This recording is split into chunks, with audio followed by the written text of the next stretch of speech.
आइए आप सभी के बीच में एक बहुत प्यारी सी कजरी जिसको लेकर हम उपस्थित हैं आप सभी के बीच में और अपनी पूरी टीम के साथ हमारे सर्वश्रेष्ठ गुरुदेव आदरणीय कौशल जी महाराज आप सभी के बीच में। रतन जी नाल पर संगत कर रहे हैं और झाल से आप संगत कर रहे हैं। एक तरह से रिदम का जो पोर्शन है हमारे कौशल जी महाराज संभाले हुए हैं और कोरियोग्राफ इसको कर रहे हैं, इसको सही तरीके से अभिषेक वर्मा जी। तो आइए आप सभी के बीच में ज़्यादा समय न लेते हुए एक बहुत खूबसूरत सी कजरी। वो चला छोड़ के दिल्ली राजधानी पिया करल जाई किसानी पिया ना।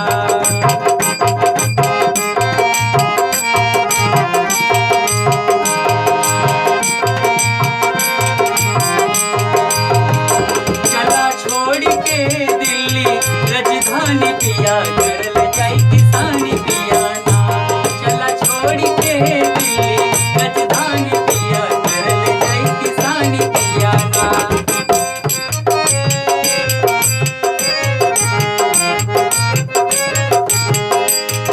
किसानी पिया ना हो किसानी पिया ना, किसानी पिया ना हो किसानी पिया ना हो किसानी पिया ना।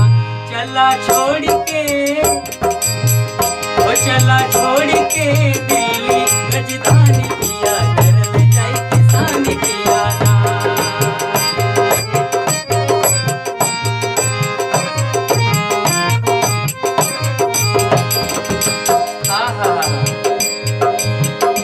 और अपने सैया से का कहते हैं और संजय साहिल जी अपने कलम से का लिखने का बतौलन।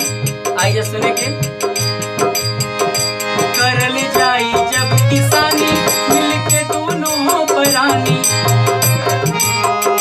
करल जाई जब किसानी, करल जाई जब किसानी मिलके दोनों परानी, मिलके दोनों परानी, मिलके दोनों परानी,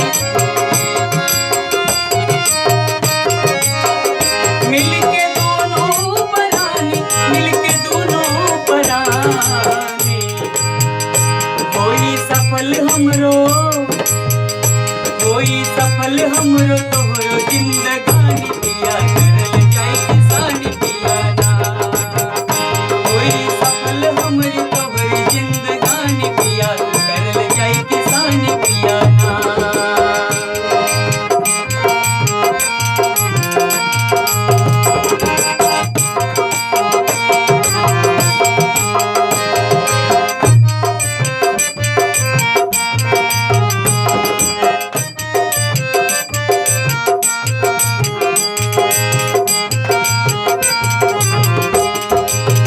आगे अगला भाव में। जिनकी शहर का मशीन, आजकल का टेक्नोलॉजी, आजकल का आधुनिकीकरण हमने का परस्पर प्रेम से बहुत दूर लेके जात बा। आधुनिकीकरण पूरे देश पे छा गई बा भैया। मशीनीकरण का जमाना आ गई बा। लाल बहादुर शास्त्री जी ने नारा दिया था जय जवान जय किसान, जो कि भारत के दूसरे प्रधानमंत्री थे। और आज भी वही किसान की बदौलत आज हमारे किसान अन्नदाता भाई देश को संभाले हुए हैं। इसीलिए अपने सैया से क्या कह रही है। जिनकी शहर का मशीन हवा गाँव का हसीन, जिनकी शहर का मशीन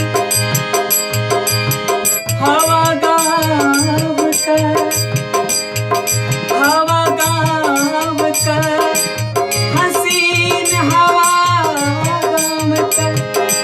जिनकी शहर का मशीन हवा गाँव का हसीन, जिनकी शहर का मशीन हवा गाँव का हसीन, हवा गाँव का हसीन, हवा गाँव का हसीन, हवा गाँव का हसीन, हवा गाँव का हसीन।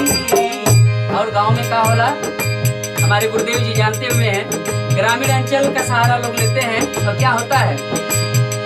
चिड़ै चुहुल करे, अरे चिड़ै चुहुल करे दिया